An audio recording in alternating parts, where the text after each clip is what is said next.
Okay, I can see the interpreters have arrived, and we just have to elevate them to panelists, and then we'll be able to start.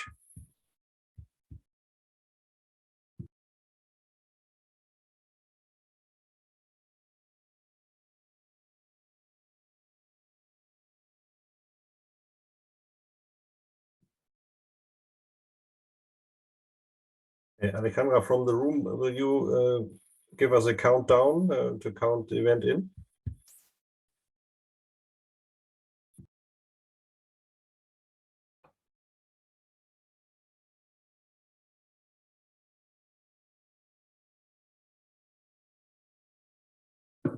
Jörg, will you be talking first, like the very first words? No, we'll start right with Mary Balding, no? With Mary? Okay. So yeah, so we'll give her the countdown here.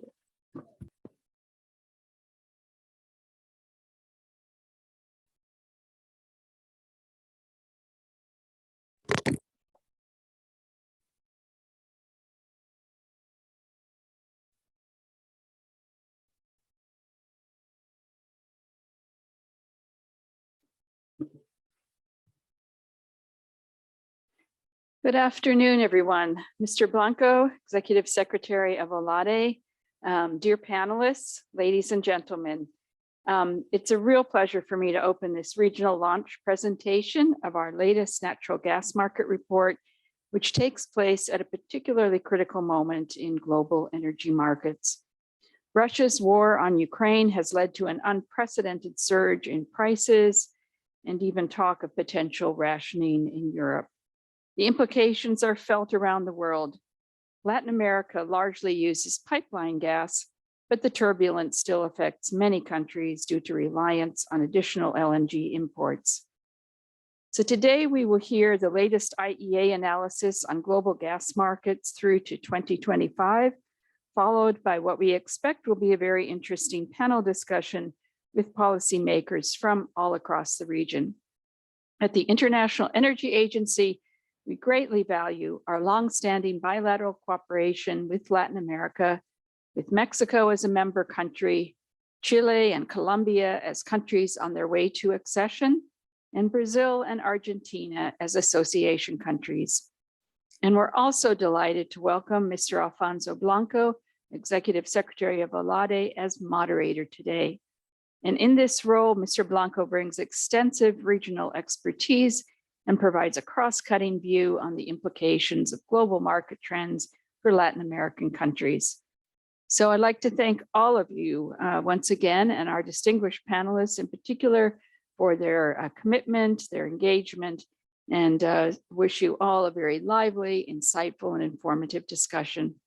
Let me now hand over the floor to our Director for Markets and Security, Mr. Keisuke Satomori, for an introduction to the topic. Thank you very much. Thank you. Thank you, Mary. Good afternoon and good morning from Paris. Before we move to the presentation of the IEA's most recent gas market report, it is my pleasure to provide a couple of general comments by way of introduction to the presentation. Since the beginning of the year, the energy markets worldwide have experienced unprecedented upheaval, the triggering knock-on effects on the global economy. We are now seeing inevitable price spikes as competition for LNG shipments has increased, with impacts across all world regions. The case in point, of course, is Europe, whose reliance on imported natural gas from Russia has been suddenly highlighted as Russia's invasion of Ukraine. And Russia accounted for around 45% of European gas imports in 2021, and almost 40% of its total gas consumption. As a result of sanctions and reductions of deliveries from Russia, the US is solidifying its role as Europe's top LNG supplier, providing no less than 3/4 of incremental LNG imports to the EU in the first half of this year, 2022. In Latin America, the natural gas comprises around 20% of total energy supply with a critical role in electricity power generation and the operation of the industrial sector. As the southern cone is entering into winter, heating is playing an important, strong seasonal role there. Within the power sector, there are different profiles in terms of the main roles for gas, from balancing the availability of hydropower to helping the integrate variable renewables. Today, we look forward to hearing from Latin American policymakers about the strategies governments have implemented to safeguard energy security and cope with a change in gas landscape while continuing to build a path towards the carbon neutrality. But before that, our presentation on the main findings of the IEA, the market report sets the stage for a fruitful discussions of our panelists around the latest regulatory and infrastructure development in local gas markets, regional gas transactions, and the role of gas within the ongoing energy transitions. So once again, thank you very much for joining us today. Now, let me hand over the floor to our senior gas analyst, Jean-Baptiste Dubray. So JB, over to you. Thank you. Thank you, Keisuke. Good morning, ladies and gentlemen. Good afternoon. My name is Jean-Baptiste Dubray. I'm senior gas analyst at the IEA. And together with my colleague, Gege Molnar, we'll guide you through the main findings of the IEA's latest issue of the gas market report that was published a couple of days ago. So to start with a brief insight on the evolution of prices, which of course is one of the main features of the energy crisis and gas crisis that we're currently experiencing. If we can move to the next slide, please. Thank you. So spot natural gas prices have experienced record high levels, both in Europe, in Asia, and also in all gas importing markets since the beginning of Russia's invasion of Ukraine in February.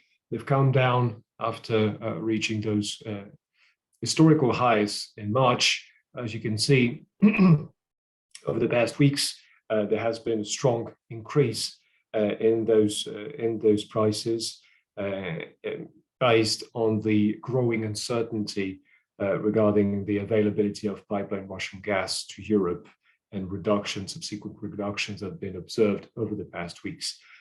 Price remained both exceptionally high in not only level, but also in volatility. And this is causing, of course, a tremendous level of uncertainty for all buyers on the different markets. If we're moving to the next slide, the liquefied natural gas market, LNG, has been instrumental in balancing the global market, especially Europe's supply over the past winter since the beginning of the invasion of Ukraine. Global LNG trade increased by almost 4.5% globally year on year over the first half of 2022. And that was principally supported, as you can see on the left, by capacity additions in the United States that account for about 90% of global supply additions to date for 2022. And thus, in spite of the impact of the shutdown caused by the fire at the Freeport facility in the Gulf of Mexico last month.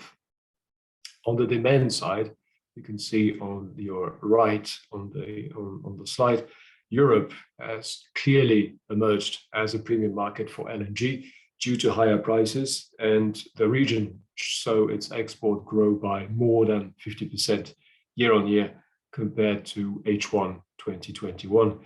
This increase of LNG flows to Europe comes mostly at the expense of non-OECD Asian markets, especially China, which is the dark green area that you can see on the figure, where LNG imports dropped by over 20% year on year for the first half of 2022.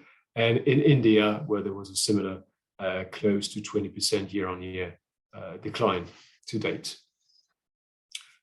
So if we extrapolate the situation to the rest of 2022, and moving to the next slide, please, thank you.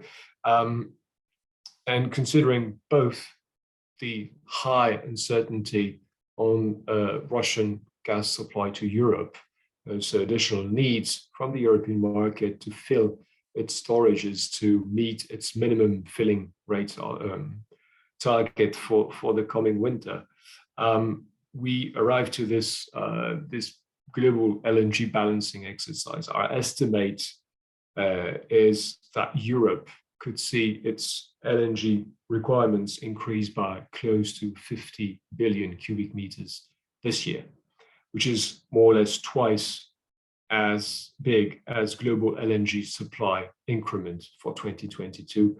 As you can see, that stands at about 25 billion cubic meters. This is due to modest new capacity additions and, of course, the recent impact of the US Freeport facility shut down after the accident that happened a couple of weeks ago.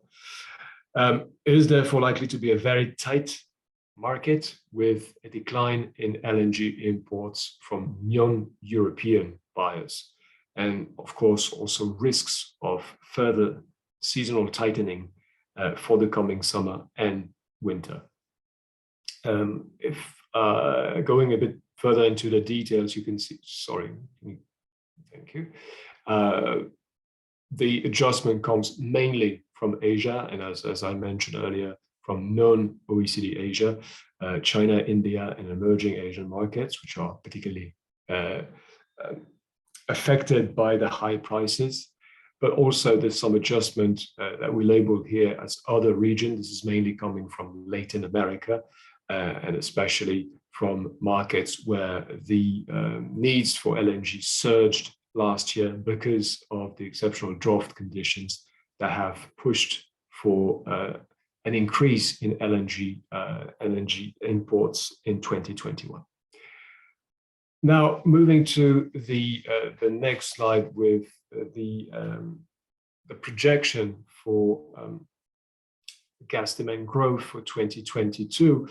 Of course, the impact of the conflict, the invasion of Ukraine, and slowdown in a global GDP and risk of further potential slowdown and pressure and potential recession is having an impact on energy consumption and gas consumption, among others.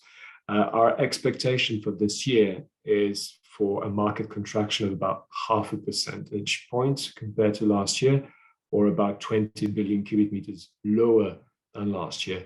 Last year being, again, a formidable case of recovery with 4.5% increase in 2021 after the impact of the pandemic in 2020.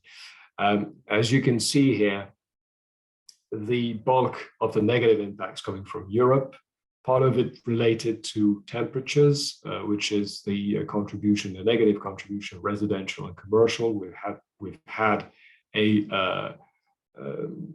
milder beginning of the year compared to last year. Of course, we have also a negative contribution from other sectors, the industry, due to lower industrial activity and higher prices, also power generation. In other regions, see that Central and South America is also expected to see some negative contribution to global gas consumption increase.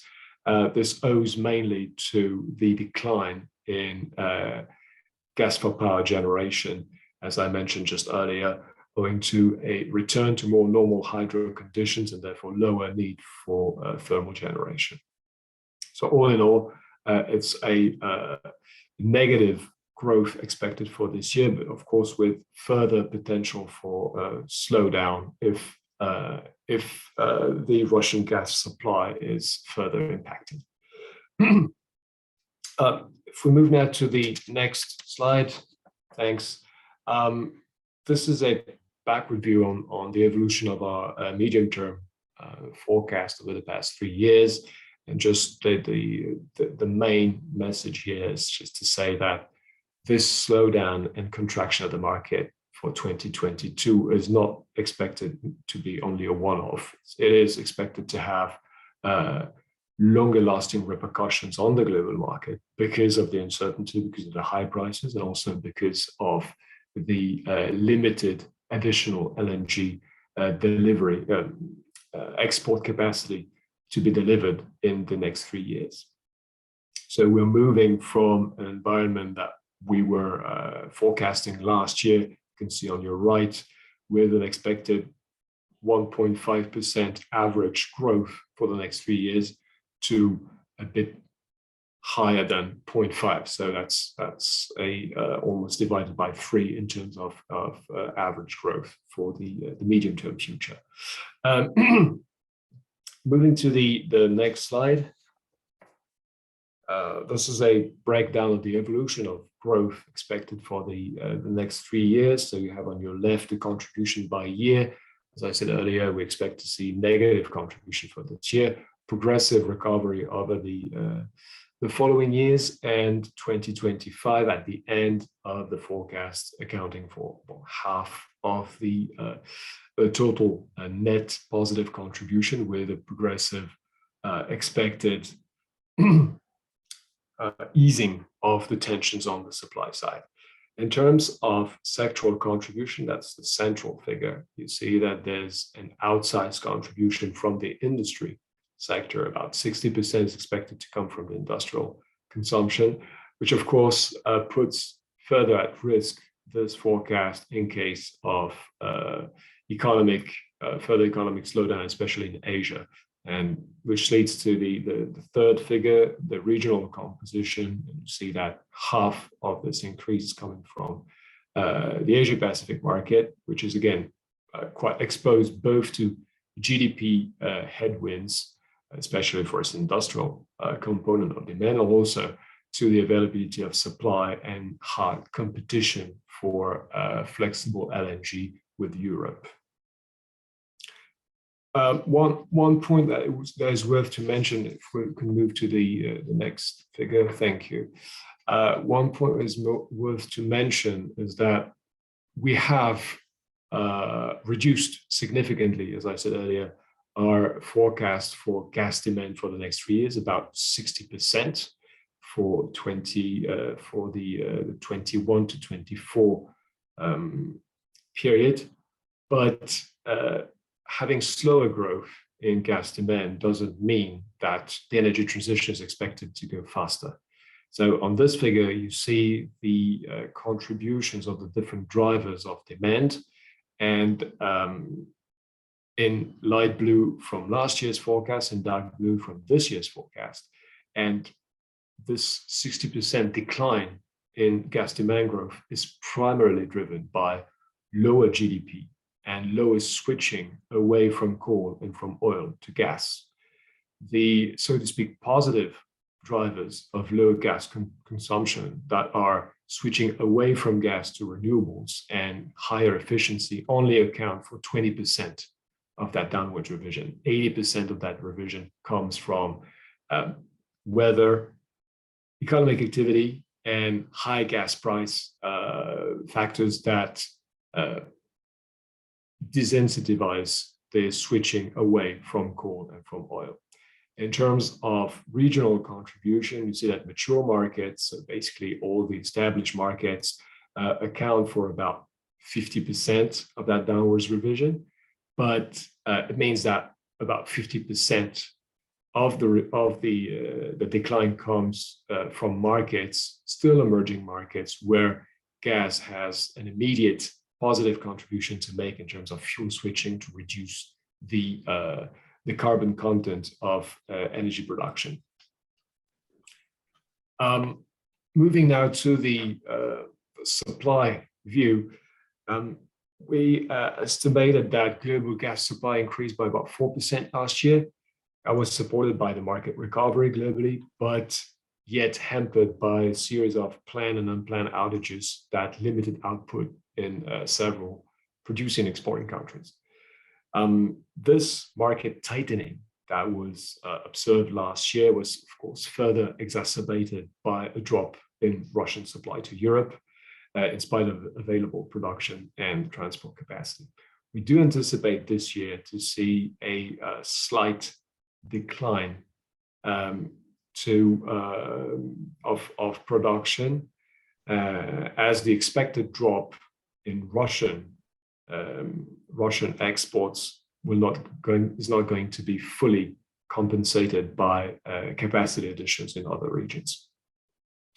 In terms of medium-term growth, as you can see on this figure, it's quite modest. It's being concentrated in between North America, mainly for LNG exports, and the Middle East, and in this case, apart from Qatar, mainly for domestic market. Next slide, please. So this is a view on the evolution of global LNG trade. It's projected to reach close to 600 billion cubic meters by 2025, which corresponds to an annual average growth rate of just under 4% for the next 3 years.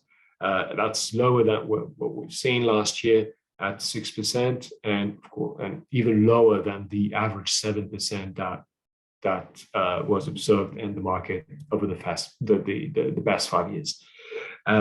The growth on the demand side is mainly driven by Europe, especially in the shorter run this year and next year, as the continent tries to reduce its dependence on Russian pipeline gas. And as a result, Europe accounts for more than 60% of the net global growth in LNG imports throughout this forecast. On the supply side, growth is dominated by North America, which is on course to increase its LNG output by close to 50% by 2025. And with this, I'll now leave the floor to my colleague, Gergely Molnar, who will take you to a more detailed view on the European findings, Europe sitting at the epicenter of the current crisis. Thank you, Jean-Baptiste. Good morning. My name is Gergely Molnar. I'm a gas analyst at the International Energy Agency. And as mentioned by our Deputy Executive Director, Ms. Mary Warvnik, and our Director, Mr. Keisuke Sadamori, Europe is really taking the central stage at the moment when it comes to gas market developments. The events in Europe are having repercussions along the global LNG market and are also impacting regions which are geographically far away from Europe. But when we are looking at the correlation of prices, the impact of flows, we witness that we are living in an increasingly globalized gas market. And as such, we would like to offer you a perspective on what is happening currently on the European gas market and what development it could take in the medium term. This slide shows us the evolution of the European gas supply picture. I think that really the key point here is the red bar on the left. Russian pipeline supplies have fallen by approximately 1/3 to OECD Europe. And this has been largely driven by plummeting pipeline deliveries to the European Union, where we have seen flows plummeting by almost 40% in the first half of the year compared to 2021. In contrast with Russia, all the other suppliers have been ramping up their deliveries towards Europe. Algeria have been increasing its supplies on the available pipeline channels, although the non-availability of one of the major pipeline systems, the Maghreb Europe pipeline system, and because of the shortfall in Libyan supplies, we have seen that altogether North African deliveries to the European Union have been declining so far this year. But when we are looking at Norway or Azerbaijan, we see that they have been ramping up their supplies to Europe close to their nameplate capacity.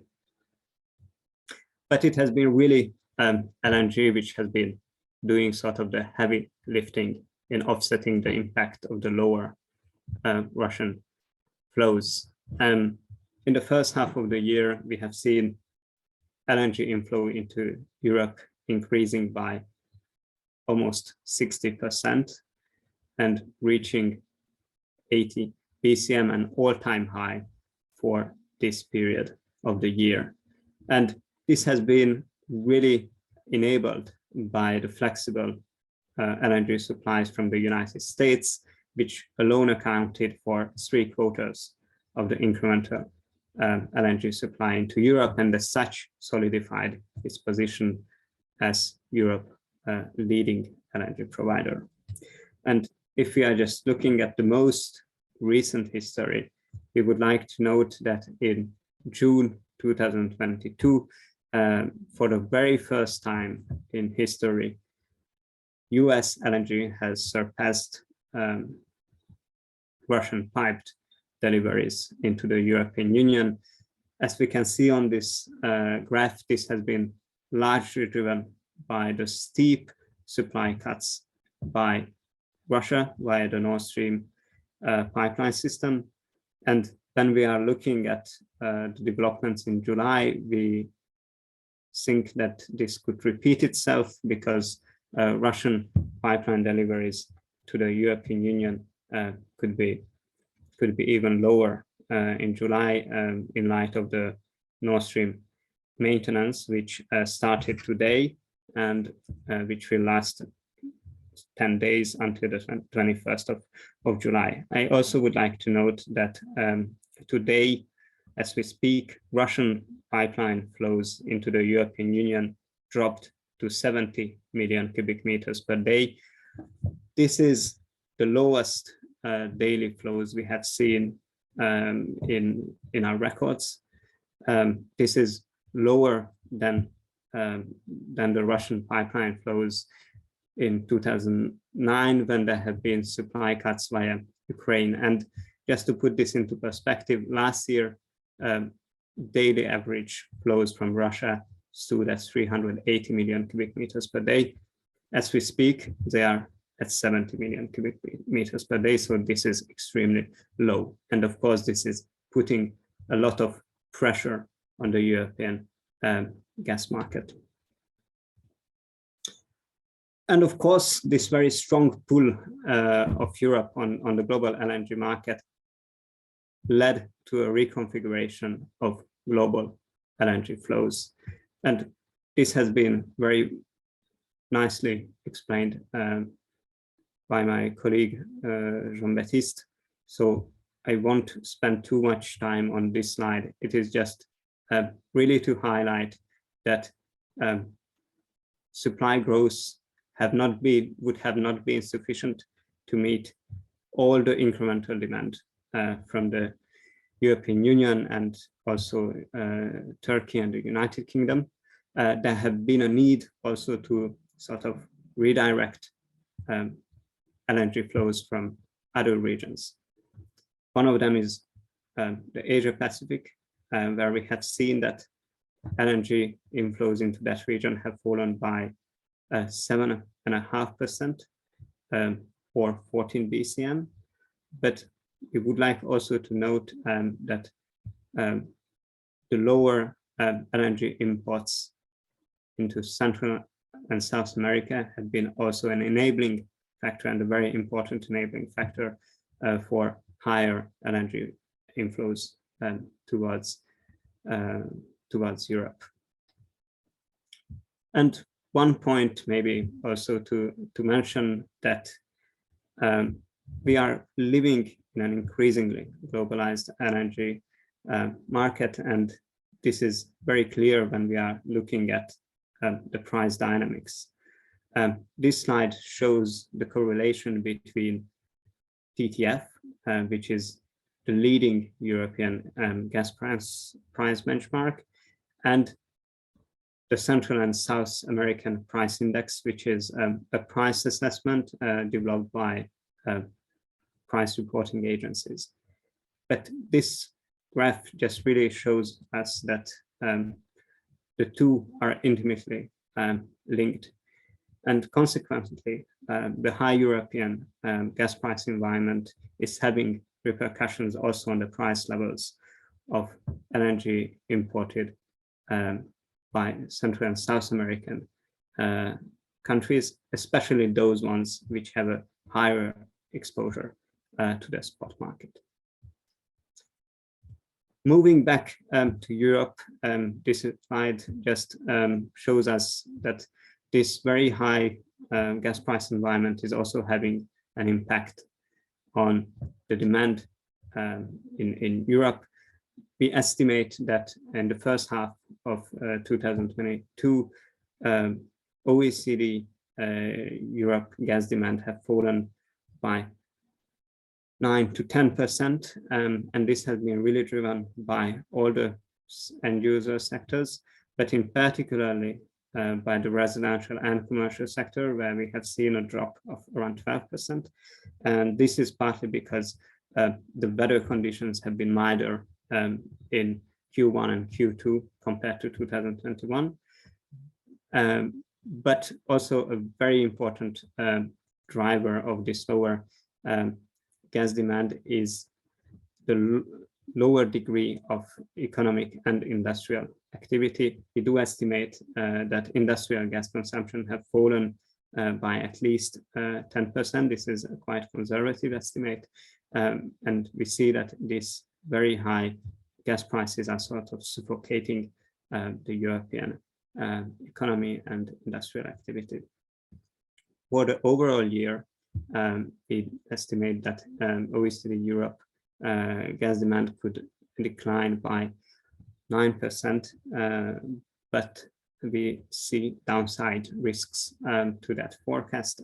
As mentioned by our Deputy Executive Director, rationing of gas demand is an increasingly rising topic in Europe, and there are clearly risks that this is going to happen in the coming months, and of course this would weigh on the forecast as presented at the moment.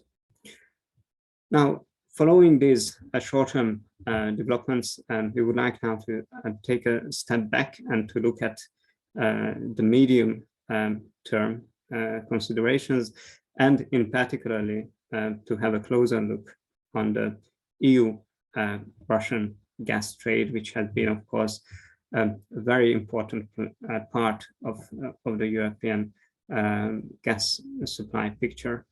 This graph shows us the share of Russian gas in total EU gas demand since 2001. I think that what is quite appearing on the slide is that during the early 2000s, Russia's share was quite steady, and it sort of stood around 30%.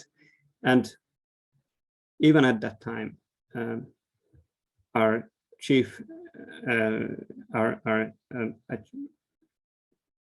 economist at the time, Dr. Fatih Birol, called upon the need to diversify away from Russian gas. That dates back to 2004. And since then, there have been a couple of sort of red flags. There have been gas supply cuts by Ukraine occurring in 2006 and 2009, in both cases during winter time, which is the high demand season for European gas. But the most obvious one was, of course, Russia's annexation of Crimea in 2014. Now, despite these red flags, the European Union's reliance on Russian gas have been increasing quite significantly since the 2010s. And this has been largely driven by the lower domestic gas production in the European Union, which has fallen by 2/3 since 2000. 2010. Consequently, the share of Russian gas reached an all-time high of 47% in 2019. And we see that since then it has been declining. In 2021, the share of Russia stood at around 40%. But this has been largely due to Gazprom's particular behavior in retaining gas supplies and creating an environment of artificial scarcity on the European gas market. And this, of course, led to these very high gas price levels we are seeing and to this extreme price volatility. And when we are looking at the market dynamics of 2022, we estimate that if gas flows via Ukraine and Nord Stream remain at the same level as we have seen them during the second half of June, we could see that the share of Russia could drop just to 25% in 2022. This would be the lowest level since in the last 2 decades. When we are looking at the medium term, we see that there could be 2 cases. One, we call it the base case, in which we could see the share of Russian gas declining gradually to 20% by 2025. But we also see that there is a strong political drive and also possibilities to accelerate the phase out of Russian gas. And we see a case in which the share of Russian gas could drop to below 10% by 2025. This slide shows us sort of the building blocks of this accelerated case. And considering sorry to jump in very briefly, Georgi. I think we will have to move to the regional panel quite soon. Yes, thank you very much, Jörg. And taking Thanks a lot. into considerations the time limitations we have, I think that the key message on this slide is that the accelerated case does not necessarily require additional LNG supply from the global market. In fact, the main message is that with lower demand, and lower demand can be reached by accelerating the deployment of renewables, of heat pumps, of energy efficiency standards, as well as the scale up of low emission gases and the rerouting of Russian LNG away from the European shores could provide us with an accelerated phase out of Russian gas from the European Union by 2025. The last slide is on the implications on Russia itself. And again, considering the time limitations we have, I think that the main takeaway from this slide is that it would take at least a decade for Russia to develop markets in Asia, which could replace the EU market it had in terms of volumes. As highlighted on the right-hand bar, some of those export projects are still quite tentative. And in our forecast, we don't foresee that Train 2 and Train 3 of Arctic LNG are going to be commissioned by 2025, as it has been previously announced, because we see that the current sanction regime and the limited access to capital markets would make this impossible. So, but we tentatively put the commissioning of these 2 plants beyond 2025. The other big component is the Power of Siberia 2 pipeline system, which would have a capacity of 50 billion cubic meters, and it would connect the West Siberian fields to the Chinese markets. This project has been developed and put in favor by Gazprom for already at least a decade, but so far there haven't been any gas supply agreement reached on that route with Chinese end consumers. And as such, this project is still extremely tentative, and even according to Gazprom's own timelines, it could only come on commissioned by 2027, 28. We think that this is still a rather optimistic view, but we decided to include it into that prospect. I would like now to thank you for your kind attention and give back the floor to my colleague Jean-Baptiste Dubreuil for some concluding remarks. Thank you. Thank you. Well, very briefly, I think that the main message is the pressure on global gas supply is putting a lot of uncertainty on the evolution of markets. And although Southern and Central American markets are not as exposed as other regions like the Asia Pacific in terms of volumes, the role of LNG imports remains pivotal to ensure seasonal balancing, whether it be for power generation system needs or for heating needs. And therefore, the resiliency of those systems is a primary concern for buyers and sellers. Thank you again for your attention. Thanks a lot, JB and Gergely, for a very detailed and comprehensive overview of global developments. And without further ado, I'd like to now hand the floor to the Executive Secretary of the Latin American Energy Organization, Alfonso Blanco, and also our 4 distinguished panelists for the discussion of implications of this picture now for the region of Latin America. I hope we have Alfonso nearby, and I can hand over to you now. Thank you. Thank you. Ready? Okay.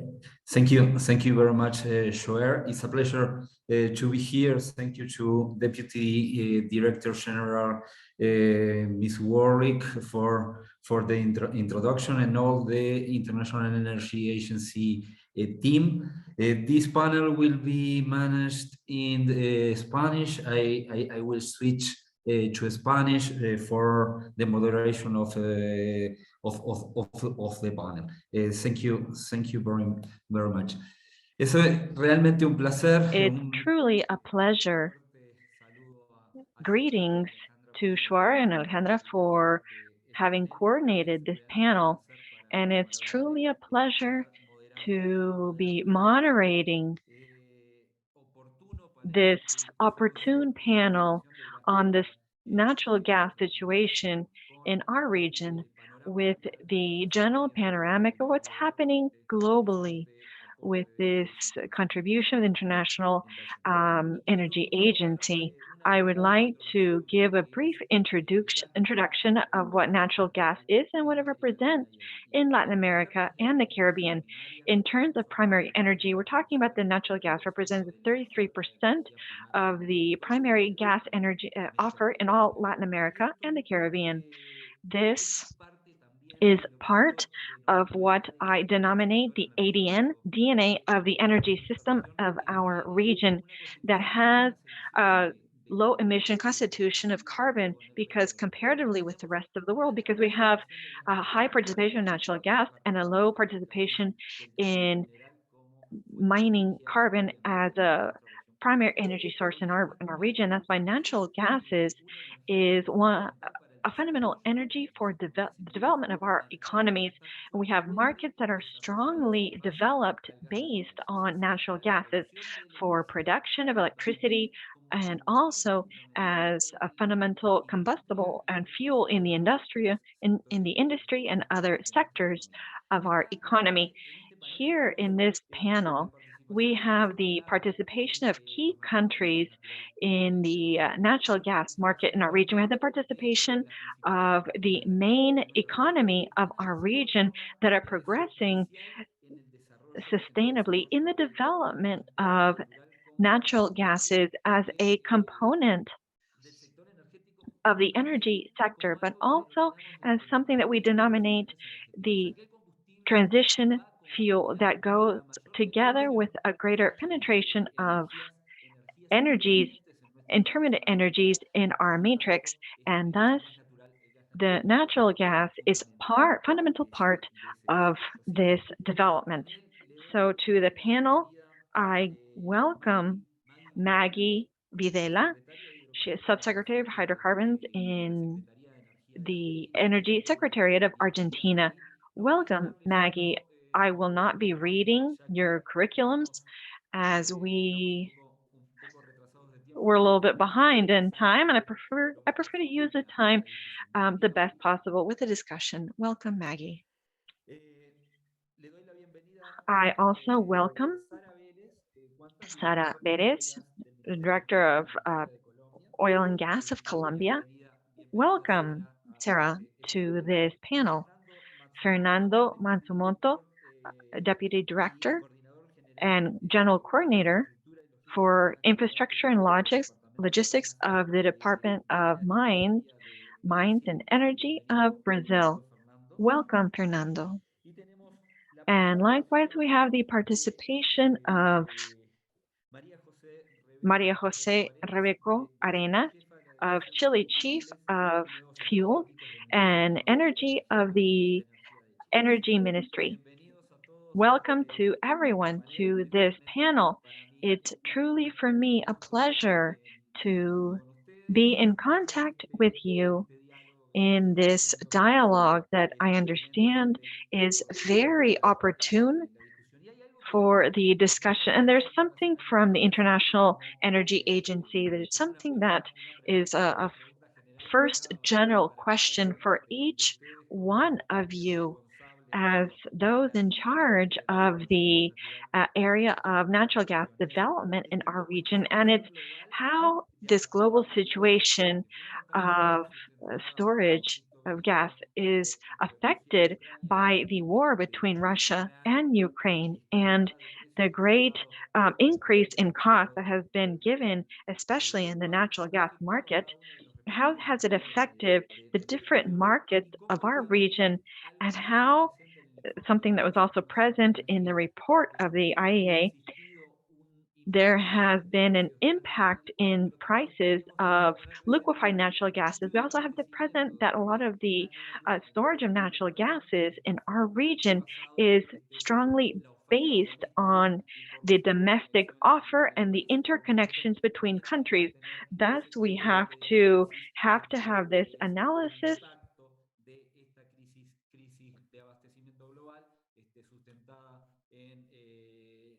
sustained in the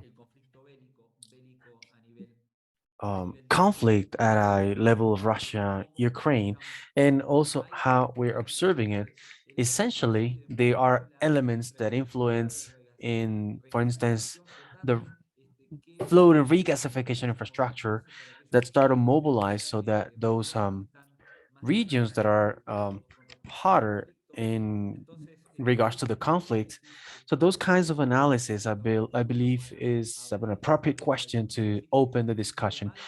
So Maggie, if you would like, we can start with the vision from Argentina, landscape from Argentina, essentially to also try to respect the times so that we can have the discussion as rich as possible already. Maggie, go ahead. It's a pleasure to have you here and to greet you.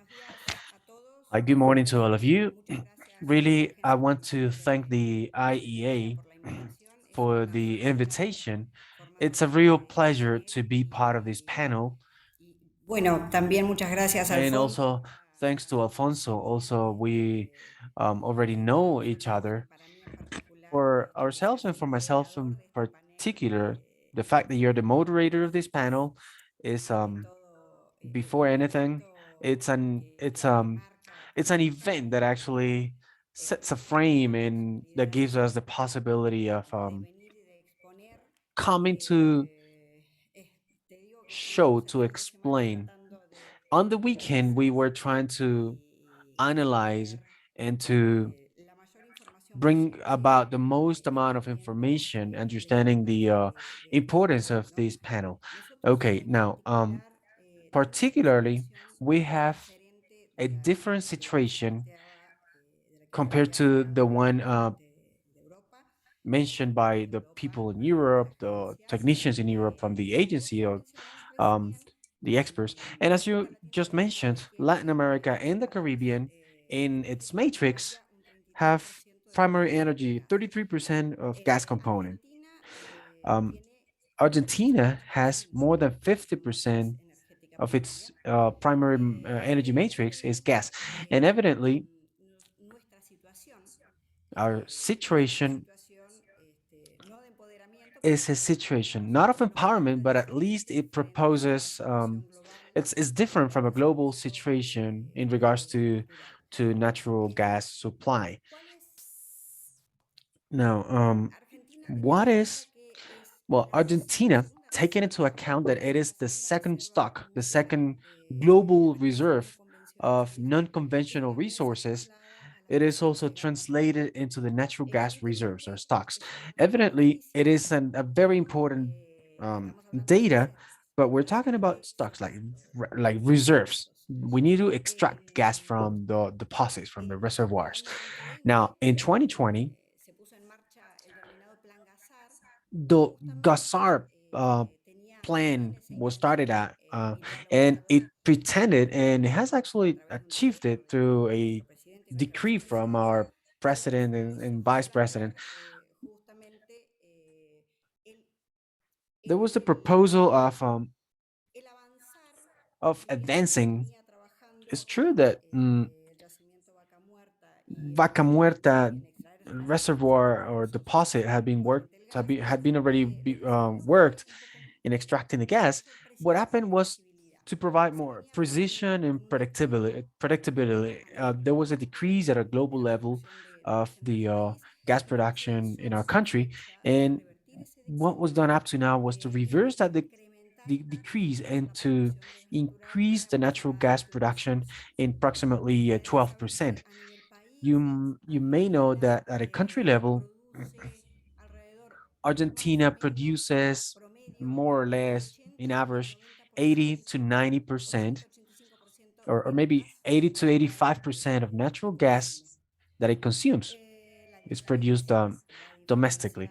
Now, the difference is given essentially the seasonability is very framed in winter by the LNG export and by the import of natural gas that we have in the northern part with Bolivia, with the neighbor country of Bolivia, which represent between 2020, 2021, 2022. We've had different percentages.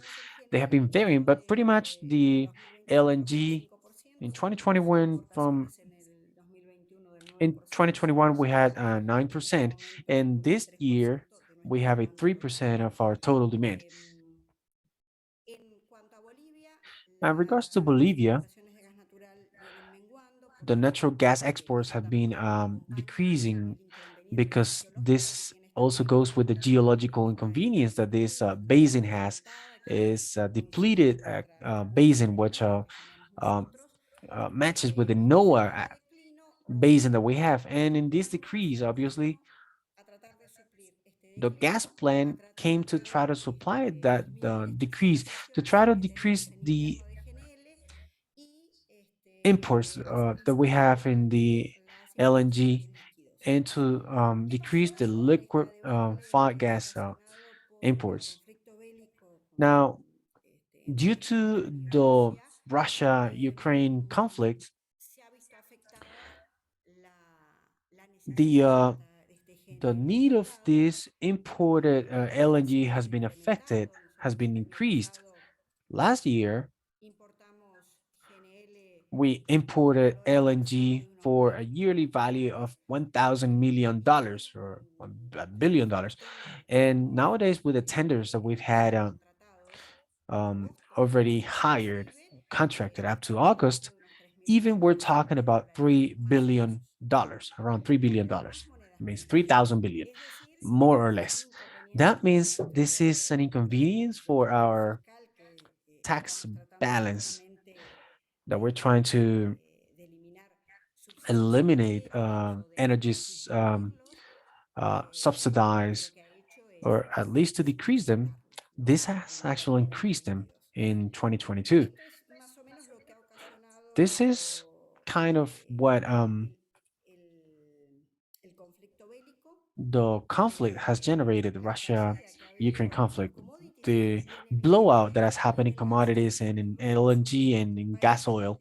We are a dependent country of LNG and of liquids imports, what we call like liquid fuels, gas oil as well as fuel oil for the thermal part and LNG for the very outstanding seasonability that I was mentioning that happens in winter, May to August.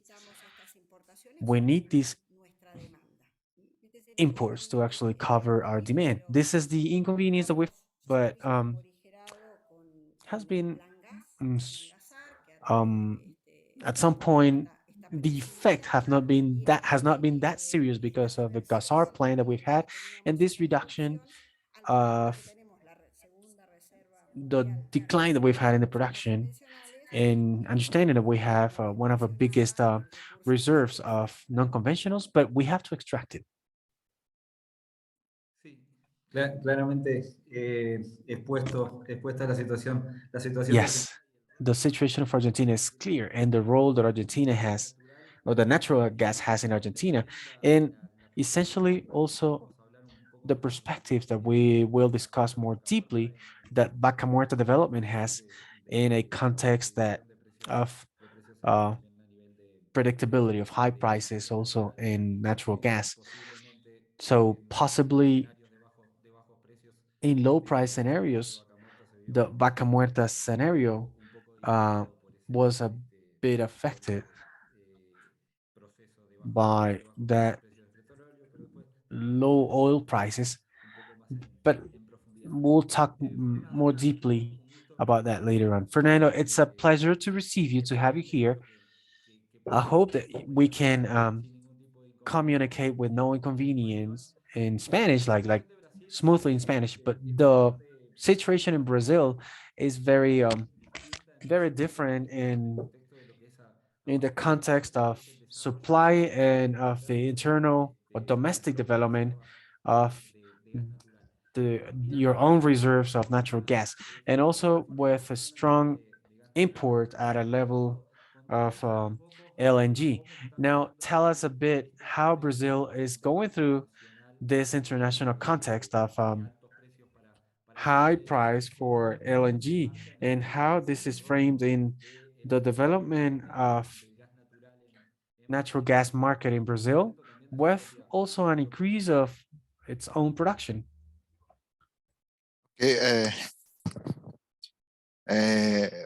Prefere que eu fale em português ou inglês? Do you rather me to speak in Portuguese or English or English? Dá para entender? Bom, obrigado aí. So we have interpretation English, Spanish, Spanish, English. Se é melhor se pode falar em inglês. Se pode.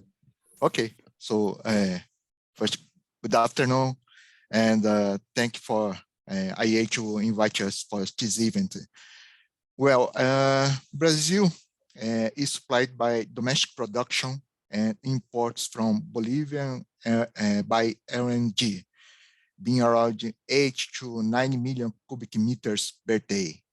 So on average, around 6 to 70% of natural gas consumption is supplied by domestic production, and about 20 to 30% of gas from Bolivia, and the remaining about 10% by LNG. LNG provides operational flexibility to the system and is more intended to meet the seasonality of electricity generation. Regarding the consumption, around 50% is destined to the industrial segment. 35 to 40% for the power generation and 7 to 8% for vehicular. Residential segment represents less than 2% in the country. This year, due to the favorable rainy season, we are dispatching more hydroelectric plants and less thermal plants. So compared to the last year, which was the driest year in the last 90 years, LNG imports are significantly lower.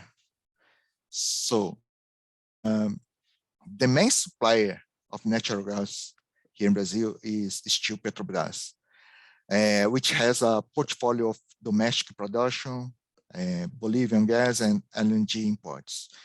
Most of its supply contracts is indexed to Brent oil. So although Petrobras imports LNG at higher prices, domestic prices have not yet kept all the range of global prices. Just mentioned the LNG infrastructure in Brazil. We have 3 LNG terminals connected to the national transport system, and another 2 terminals connect directly to the power plants. And we have at least 3 more terminals being built, one of them connected to the national transport system too. So basically, it is the scenario in Brazil.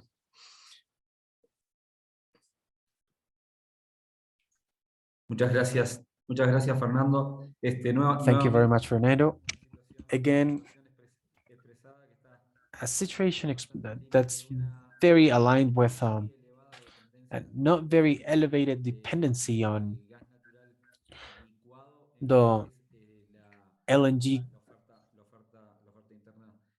from the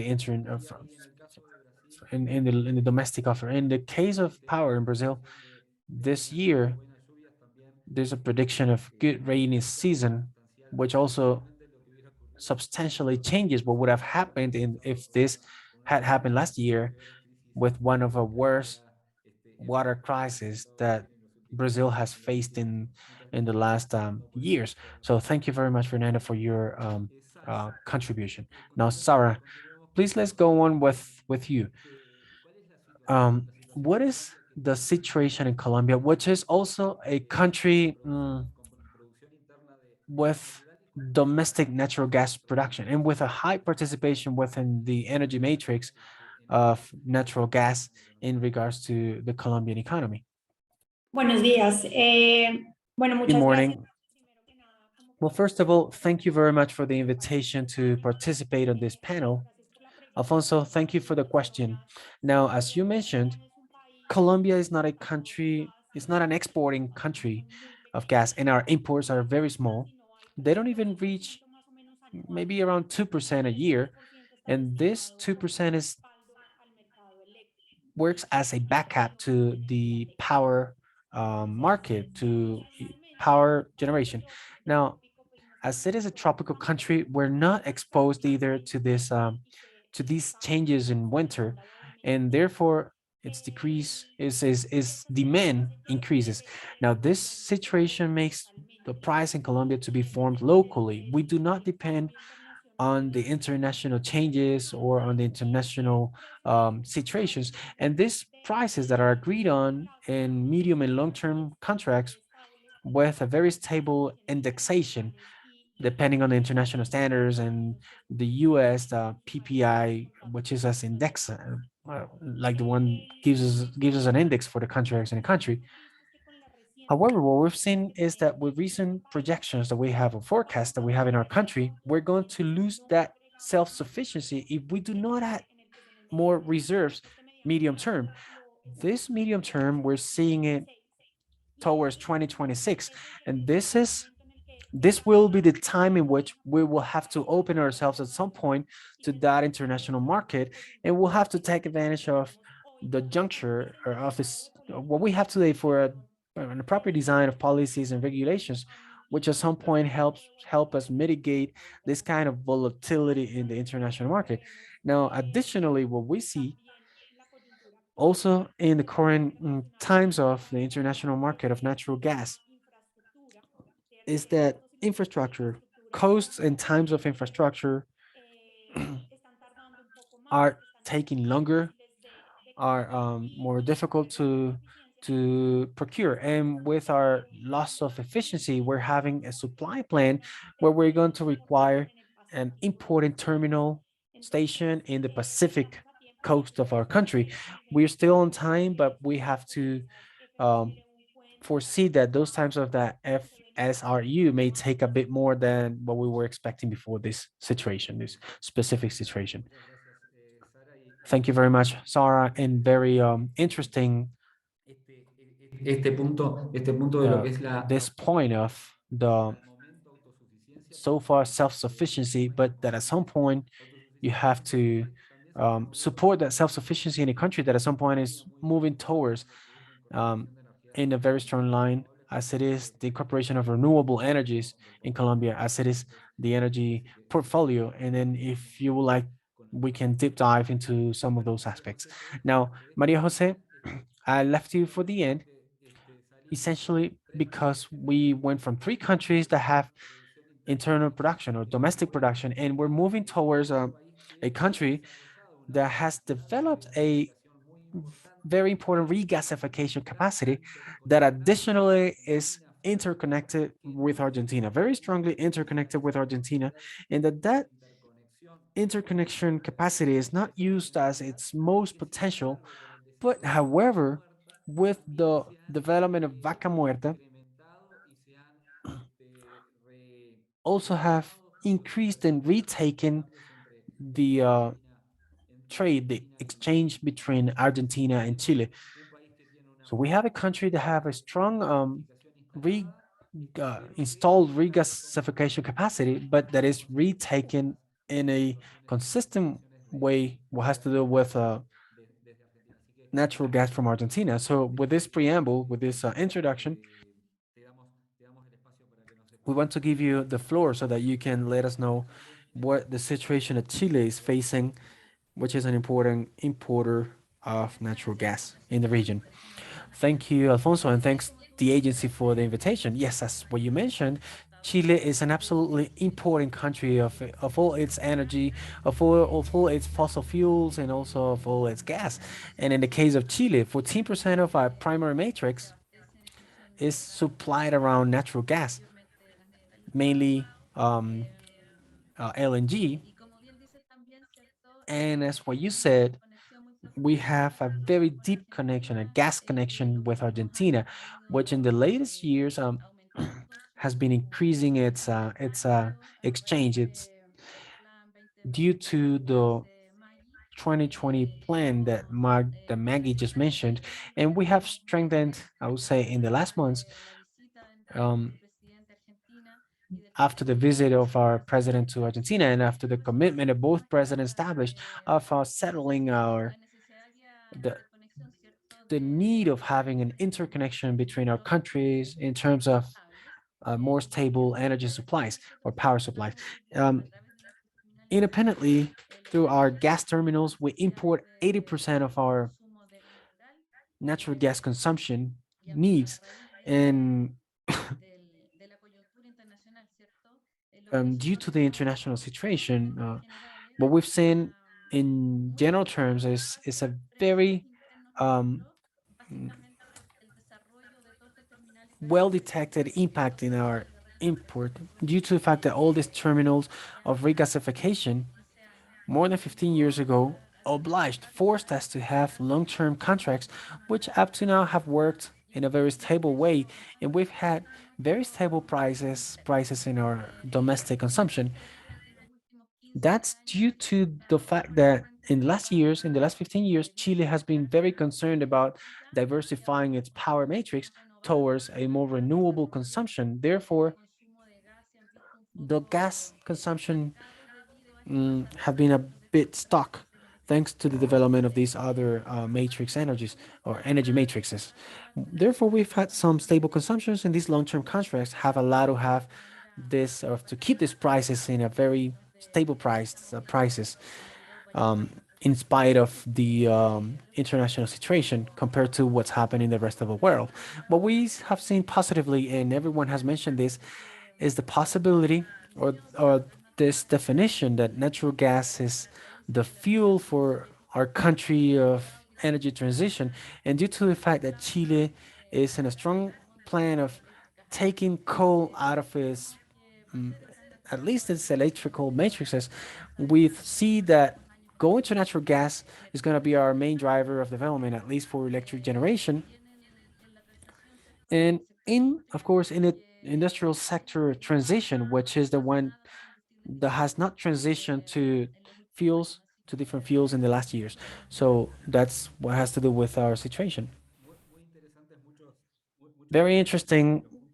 Many of the points that you proposed, first of all, the long-term contracts of supply to try to armor the short-term markets impacts. And those are key elements that not only are happening in our region as a strength in the natural gas, but also long-term contracts for supply of renewables with fixed prices have also given a good stability to Latin America and the Caribbean.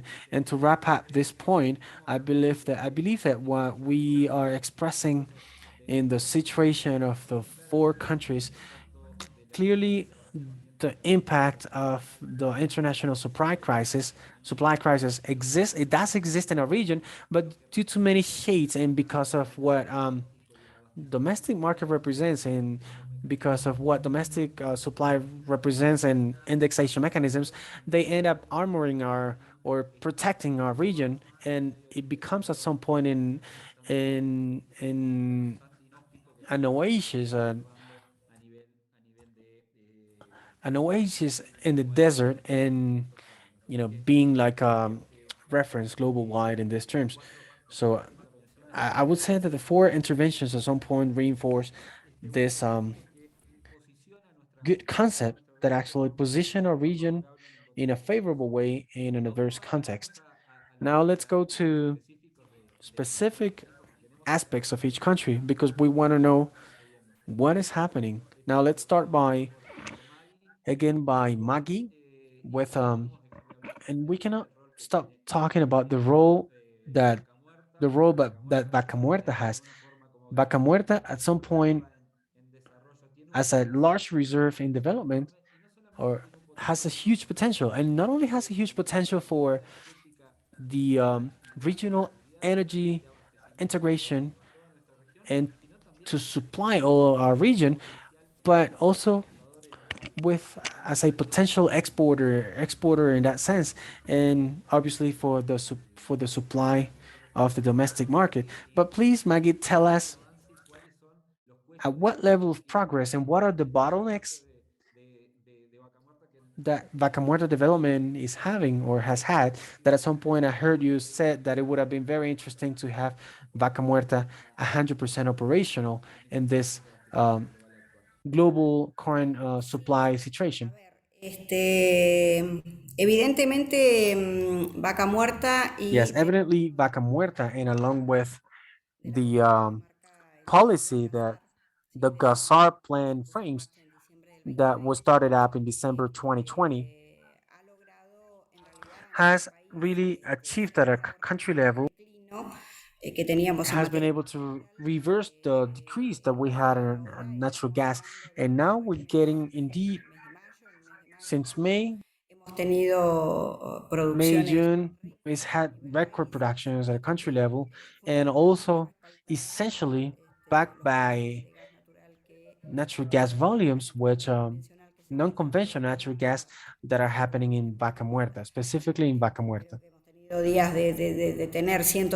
believe we've had days of having 135 million cubic meters of production, where more than 70 million corresponded to specific reservoir of Vaca Muerta. Evidently, this is highly productive, very highly positive, but it proposes the second step that we have to take, which is advancing in infrastructure. Our country has a natural gas transport infrastructure network that's very broad, that's developed from all its basins. We have from offshore basins in our country towards the large consumption centers, which are basically centered in Buenos Aires province and the coastal regions. And we have gas pipelines, 4 or 5 large pipelines, which actually carry gas to the consumption centers from the northern part, what's coming from Bolivia, and from the specific region of Vaca Muerta. We have 3 gas pipelines, which at this time máxima presión operativa. have their highest operational pressure. They are top production, however you want to call them, they are full. They're full of gas. And Cumpliendo con el compromiso. producers are meeting the commitment of the gas plant, and they're providing volume surpluses, exceedings, and that allows us to have non-interrupted exports to countries as Chile. Even it gave us the possibility, as what Maria Jose mentioned, that the presidents sign agreements, and since July the 1st, we have exports like real exports that we hadn't had since 2008, when exports to Chile were suspended. And with a permanent nature in the winter, we have right now 300,000 cubic meters towards the Bio region, I understand, to Chile, in Maria Jose, I understand. And this started on July the 1st up to September 2022 in an uninterrupted way. And to this, we add the interruptible exports that nowadays, because of these production exceedings and because of gas plants, and in having in mind that our gas pipelines are totally full, that allows us to export. So we are in this inconvenience of infrastructure, so to speak. Our government already designed a plan to broaden this infrastructure. Is a package of works which calls transportar, like transporting, and this was already approved by decree. And as its emblematic work is got the Nestor Kirchner infrastructure work, which is foreseen in 2 stages. Right now, first stage, along with a set of complementary works of the rest of gas pipelines, they're consistent set of loops and compression plants. The first stage is already ongoing. What does it mean? It means increasing in around 19-20 million cubic meters per day the possibility of transporting natural gas from the Neuquino Vaca Muerta Basin towards the Buenos Aires region and the consumption centers. Now, the transportar package with its first and second stages essentially pointed as its main purpose, as its main objective, to try to stop this decrease of importing of gas from Bolivia, along with our basin in NOAA in the northeastern Argentina, to try to supply or decrease the imports of LNG. We have 2 regasification ports in Escobar and in Bahia Blanca, which are the ones that nowadays are active, receiving methane ships. We're pointed to replace these imports and also to replace as much as possible. The aim is to make a total to replace the liquid imports for our combined cycle stations. Likewise, with this, to finalize the stages, is to reinforce the possibility of continue to exporting gas to Chile as well as neighbor countries.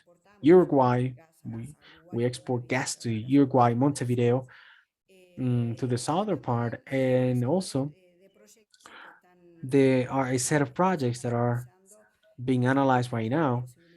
The possibility of reinforcing natural gas exports to Brazil is being proposed, is being analyzed.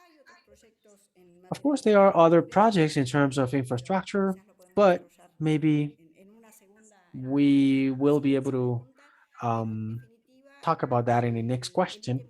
But definitely the item that we're taking care of right now from our government and from the Energy Secretariat with all its departments is to progress in the construction of the Nestor Kirchner gas pipeline in the second stage. Indeed, the tender was opened this week. Deadlines tell us that it'll be ready for mid next year, 2023. And this continues to add a value to Vaca Muerta, essentially because this is going to give us the possibility of extracting more and more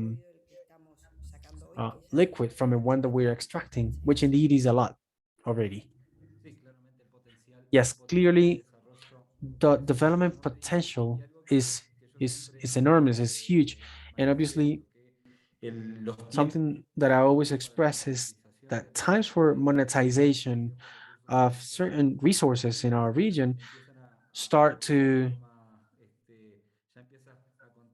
account, or the clock starts to tick tack, and we have to be very rapid, very fast in actions to monetize those resources at a regional level. Now, Fernando, Brazil recently made strong changes at a regulatory level in the natural gas markets.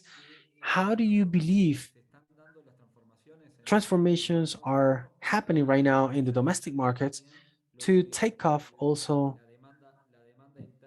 with the domestic demand of natural gas and in more open markets? What outcomes have you observed on this strong regulatory change that Brazil carried out in the last years? Thanks for the question.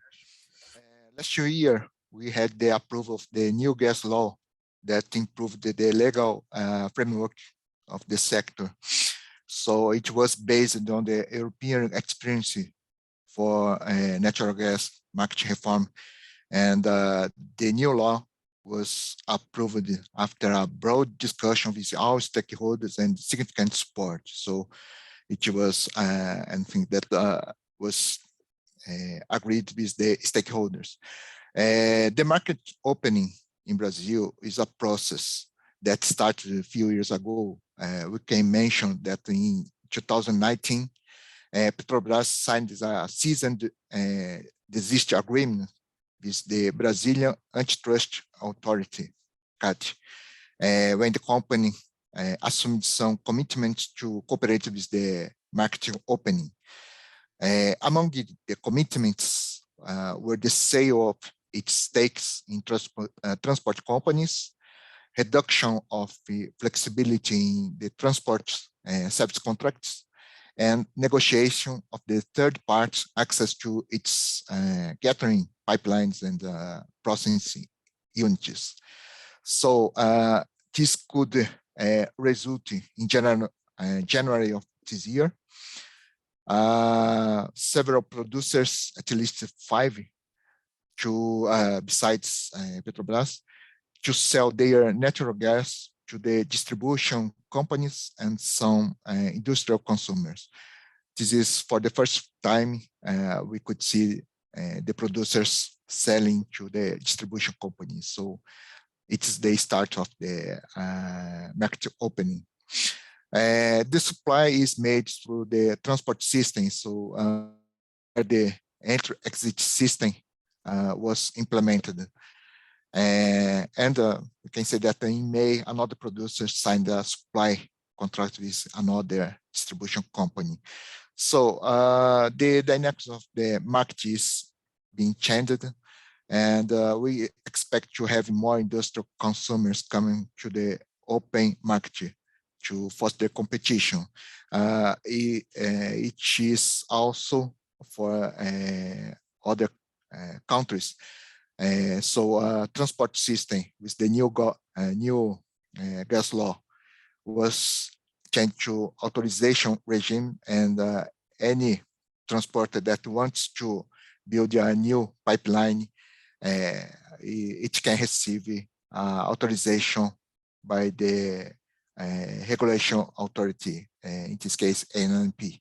So if there's gas from Argentina, for example, it's possible to construct a pipeline and reach the national market.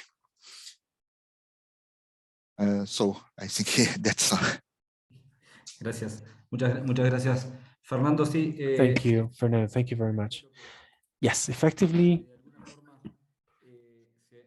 what at some point is observed and from the Brazilian strategy in the natural gas part is this need of expanding the domestic market, and in that sense, new regulatory frameworks that may dynamize the domestic market is a path that at some point, medium and long term, are going to be giving deep results for domestic gas as well as for a stability of supply through the regional integration. Now, Sarah, Hablabas de el umbral. you were talking about the threshold, pretty much the threshold of what has to do with the self-production, the self-sufficiency of what's in the idea of Colombia of broadening its supply through the importing. From the domestic production, what are the expectations to broaden, and what is the idea of what Colombia is doing to broaden this domestic production at a level of exploration, at the level of different activities in the Colombian territory? Sure, Alfonso. Well, Colombia, as what I mentioned a moment ago, we're seeing a loss of self-sufficiency by 2026. We're not going to stay there, just there, because the country has a forecast of reserves and a forecast, an interesting forecast of resources. Really, we've had, we could say, a very active strategy in regards to the incorporation of gas production and of crude oil in the country. Last month, even we published the reserves index of Colombia, and we have a very good news, and it is that we went from 7.7 years to 8 years. That seems not to be a very large difference, but it is important to highlight that it is the first time in 4 years that this index grows instead of decreasing. So those are very good news, because what it reflects is that our policy for the domestic production increase has been at some point successful. Now, what have we done? We've done several actions. This is a portfolio. It does not have a perfect formula or a specific formula for the development. First of all, the incorporation of reserves through an improved recovery. National government in 2018 issued an incentive called the SER incentive, which is the tax reimbursement incentive. It actually pretended to try to carry out on time the incorporation of reserves, obviously through tax incentives. Now, and with this policy, we had the highest recovery of reserves index, as I mentioned in that last result. Additionally, we did the promotion of exploration of conventional reservoirs with our National Hydrocarbons Agency between 2019 and 2021. We did an update of a contractual model. We did a competitive areas allocation model. And thanks to that process, we allocated 69 new areas for exploration of new commitments. This obviously brings important investments. We're talking about $4 billion. That means $4,000 million. And out of these new contracts, we're estimating that 51% can be of natural gas. And additionally, we have a strategy for the incentive and the offshore deposits exploration and production. Our offshore incentives are very important. We've had an update in the contractual security regulation and legal juridical for these kinds of deposits in the Colombian offshore. We have the campaign that we have right now is close to $200 million, and up to now in the government, we've signed 19 contracts, 19 offshore contracts, and we estimate that this would add up around 32.5 TCRs. It's a volume that, of course, is sufficient to take care of the national demand. And by the way, taking advantage of the international market and any other exporting opportunity that we may have. And finally, I wouldn't leave the opportunity to mention about our pilots of non-conventional reservoirs or deposits. Our pilots are about carrying out a research on the behavior of these kinds of deposits so that later on we can go to a potential trade or this commercialization of these kinds of deposits based on an informed decision and with evidence once we finish that phase of pilots. Of course, these non-conventional deposits, as what has been mentioned, they have some giant potentials. But of course, we're going there, we're getting there with our pilot projects right now. Well, that was a question that I was going to ask you, Sarah, because the non-conventionals in Colombia, that topic is being discussed right now in public discussion.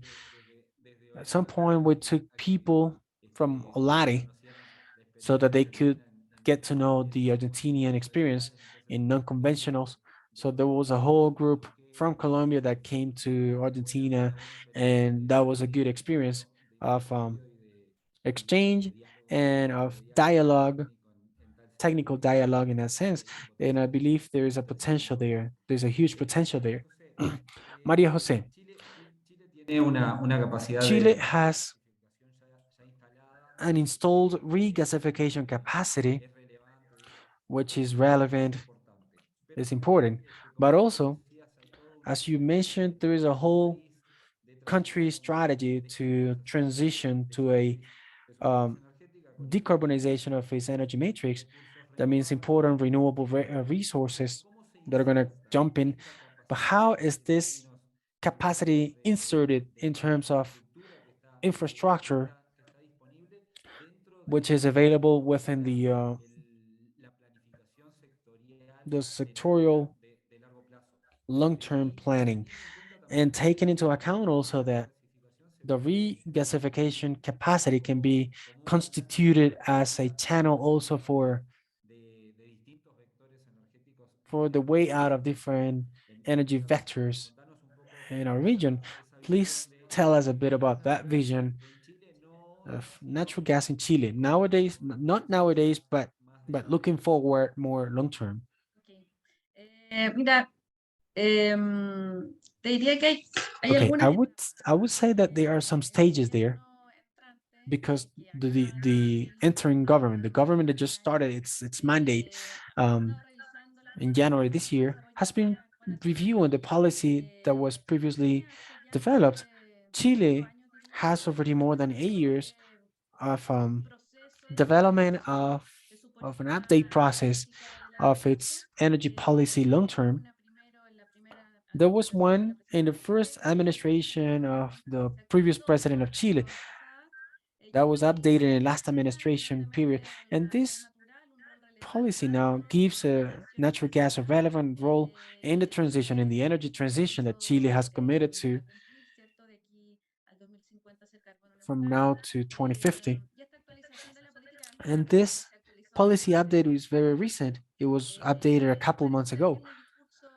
So it seems like this is a discourse that nowadays does not have a very specific correlation for public policy, so that we can say, okay, how I'm going to make it possible so that natural gas effectively is the fuel of transition. But there are already some commitments that the government has adopted specifically regarding the gas market. We are in a discussion there of a low bill, starting from an analysis that the economic attorneys of general attorney's office did. And in that report, beyond the discussion in regards to jurisdiction or not existing, or competition existing in the markets or not, it made several recommendations in regards to how to progress and improve the natural gas market of the country. And those recommendations, we're analyzing them so that effectively we can go down to public policies. So Chile, that's a consuming country of natural gas. It's an importing country of natural gas. Could be from the States, from Trinidad and Tobago, specifically LNG, and also from Argentina, which we expect to deepen our exchanges in the next years. We need the domestic market developments. We need a transition in the industrial sector to a deeper consumer of natural gas.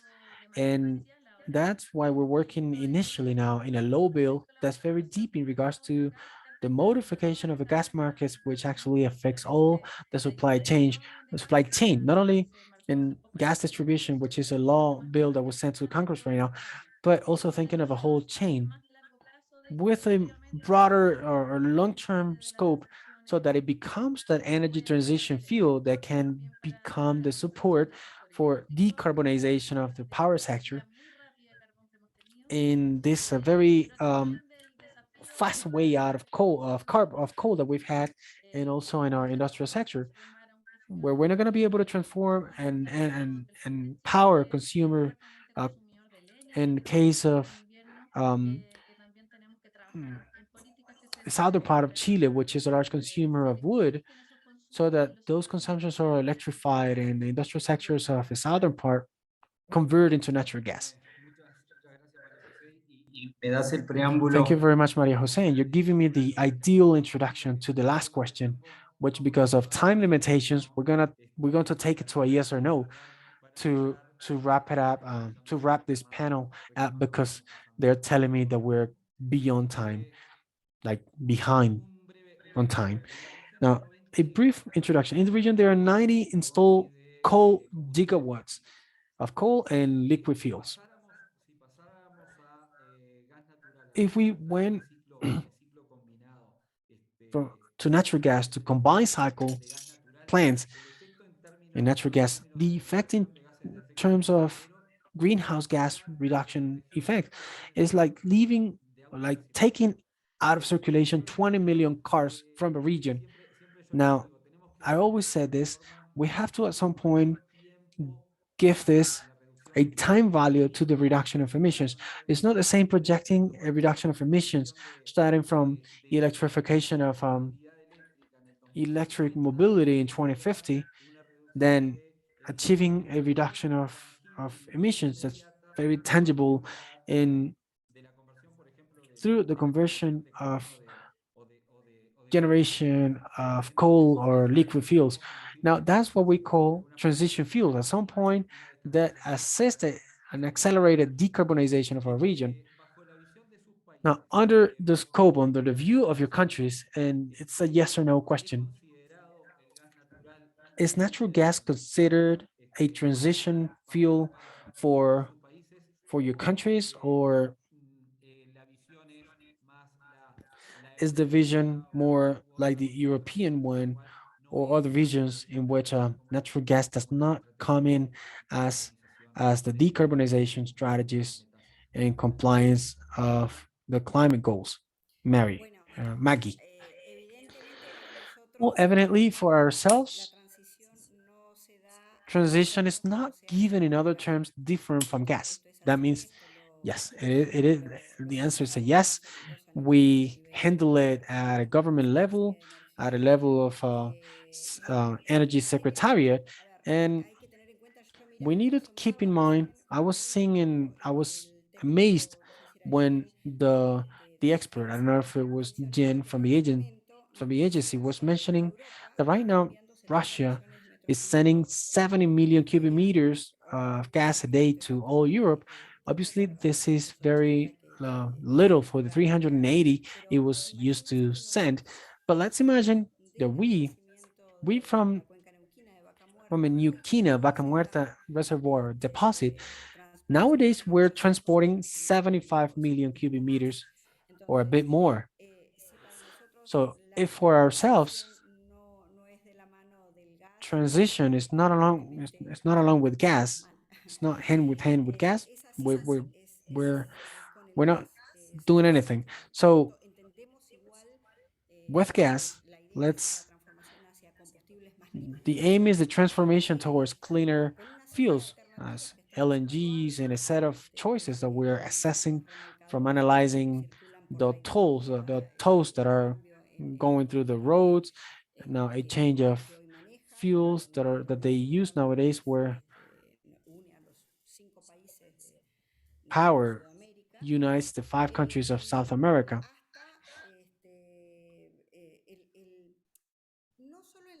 Up to not only the transition, but we understand that we have different voices within our experts and propose not only the transition, but it's more. In this analysis, and with what you recently mentioned in terms of emissions, particularly, we understand that it's feasible to give this analysis. It's necessary to propose the truth the truth that the emission is so low. Why should we understand it? No, just the way we are going towards a subsequent stage in terms of energy, along with gas, we understand it is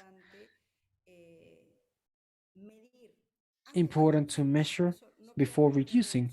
And that's why I don't want to talk about reducing greenhouse gases emissions, but specifically that specifically the country has to transition or has to go to a stage where it has to measure to see where we're standing. Specifically on that, we're working. We have a federal country, therefore provinces are the owners of the resources. This requires a nation work, country work, and go down to provinces with this idea, with this work, with an according regulation that we can get ahead with. Evidently, some steps have been taken already, and it's one of the choices that we manage from the national government. And yes, I come back to reiterate that yes, effectively, for the Argentinian country, transition goes along with gas, purely and exclusively hand with gas, along with all the efforts that have been done already in diversifying the matrix. We're pointing strongly in the next years to natural gas. Thank you, Maggie. Very clear and very precise about the role of gas in decarbonization in Argentina. Fernando, natural gas in Brazil, is it the fuel? Is it the transition fuel? En nuestra matriz de energía es el más limpio. Entonces, aún así, el gas natural y su matriz se representa solo un 12%, mientras el petróleo representa un 34%. Estamos utilizando esa oportunidad para aumentar el uso del gas natural y para que reemplace otros combustibles fósiles contaminantes. Ahora, estamos planeando doubling the volume of production until 2031. So this is what moves our natural gas reforming program. we also can say that the consumption of natural gas in Brazil is concentrated in the coastal region of the country. So we see opportunity to expand the coverage area and increase the use of natural gas in the country. So, and it can be through pipelines or by compressed or liquefied natural gas. So yes, we see natural gas as energy for transition here in Brazil. Muy bien, muchas gracias, Fernando. Sara. Thank you very much, Fernando. Sarah, same question. Bueno, pues como para Well, hacer muy corto, like to make it very short, of course, in Colombia, we also see natural gas as the transition fuel. Recently, we had the publication of the Energy Transformation Mission, which establishes natural gas as a transition fuel. And in our national energy plan, we see it as a necessary fuel for decarbonization of economy. Thank you, Sarah. And Maria Jose, that you answered big part of it, but please, if you can restate it. Yes, to restate it and to say that for ourselves, we're still in that challenge also in looking at uh, nitrogen, green nitrogen, or like some of the cleanest fuels, but that's a very long term. That's 2050. We're in 2025. We're in 2022, and therefore we see natural gas with the infrastructure that we have and with the one that we can develop in the next 15 to 20 years as an important driver so that the industry is the one that can transition towards a cleaner matrix. Okay, thank you very much. And we've fallen short on time and we have a lot more to discuss and dialogue about these topics. Thank you very much, Maggie, Sarah, Fernando, and Maria Jose for joining this panel. I hope you have felt good and that we have covered all the relevant topics for our region. Now, just to wrap it up, three takeaways of this discussion. Number one, our region, in terms of vulnerability to the international supply crisis, is very well armored compared to the rest of the world. Essentially, because of our domestic production and because of the role that the domestic production has in the domestic markets. And if we add to that the fact that great part of the contracts, as what Maria Jose mentioned, are signed long-term, we have a region that's very that's strongly armored. Second, number two, energy security in our region is very along with the regional integration, and therefore the broadening and the strengthening of the regional integration is a need nowadays. And in the context and the international context of a strong supply crisis where supply security are within the main topics global wide, we need to bet for the regional integration.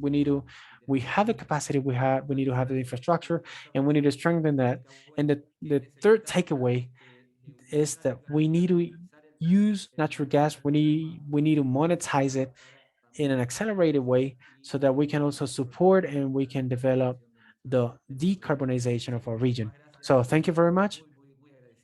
Very thankful with all of you. It was an amazing panel. And York, I want to give you the floor so that you can do a wrap up. And thank you to all the agency team, York, Alejandra, who actually coordinated this panel. Thank you. Thank you very much. And a round of applause for everyone. Yes, thank you, Alfonso. I'm very thankful also with you because of the excellent moderation. You summarized it in an excellent way. For myself, it is an excellent opportunity nowadays to making sure that we see the reality of the Latin American region where we are getting these global reports. It is an important exercise for us to ground it. And also for the Latin American reality, just a detail that I find interesting is that the mechanism of transmission, it could be through price, but also through the scarcity of these regasification units, infrastructures. That's something that I learned in this panel. That's something important to plan the future of the expansion of the infrastructure of global crisis. That was also an interesting aspect of today, and thanks to the panelists also. Thanks to our interpreters who helped us also from English into Spanish. And with this, I expect that we can deep dive in a future opportunity beyond this general landscape, maybe in more individual aspects. And with this, we want to thank you all, and we'll see you next time. We'll see each other, one another next time. Gracias a todos. Chao, gracias a todos. Gracias, Thank you adiós. all. Hasta luego. Thank you. Goodbye.